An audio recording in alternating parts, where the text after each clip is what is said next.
armes chimiques en Syrie. Nouveau vote ce soir à l'ONU.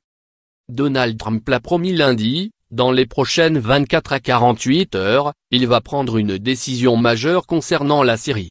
Son entourage l'assure, il penche nettement en faveur d'une action militaire, après les suspicions d'attaque à l'arme chimique dans la Douma. Selon Emmanuel Macron, qui prendra sa décision dans les prochains jours, ces éventuelles frappes occidentales ne toucheraient pas les alliés mais bien les capacités chimiques du régime. Mardi soir, le prince héritier saoudien, Mohammed bin Salman, a répondu qu'il répondrait présent en cas d'attaque. Mais, avant tout passage à l'acte, le Conseil de sécurité de l'ONU est appelé ce mardi à voter sur 3 textes concurrents liés à la Syrie, un texte américain, et 2 russes. Le vote doit avoir lieu à 21 h, heure française.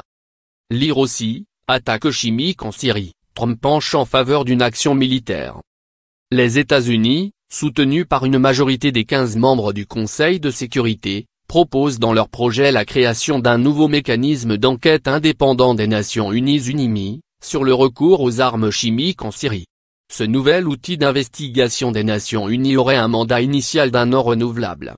L'ONU n'a plus d'organisme d'enquête dédié aux attaques chimiques en Syrie depuis la disparition fin 2017 du GIM, un groupe ONU-OAC, Organisation pour l'interdiction des armes chimiques, dont le mandat n'a pas été renouvelé en raison de plusieurs vétos russes.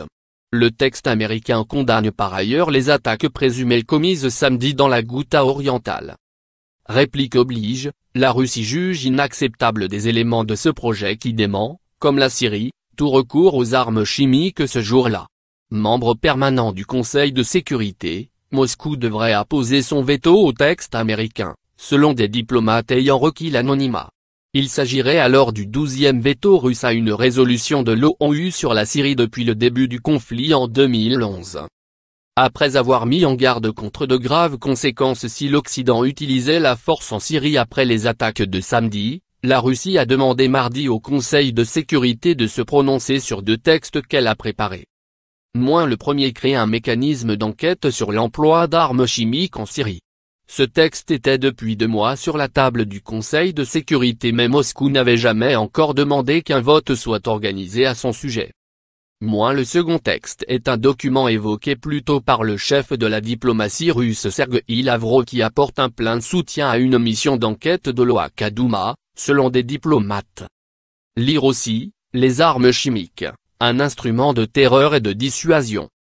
Basé à La Haye, l'OAC qui n'a pour mission que de confirmer ou d'infirmer l'usage d'armes chimiques sans aller jusqu'à en identifier les utilisateurs, a indiqué mardi qu'elle allait envoyer sous peu des enquêteurs à Douma. La Russie réclame depuis plusieurs jours qu'une mission de l'OAC aille enquêter sur place.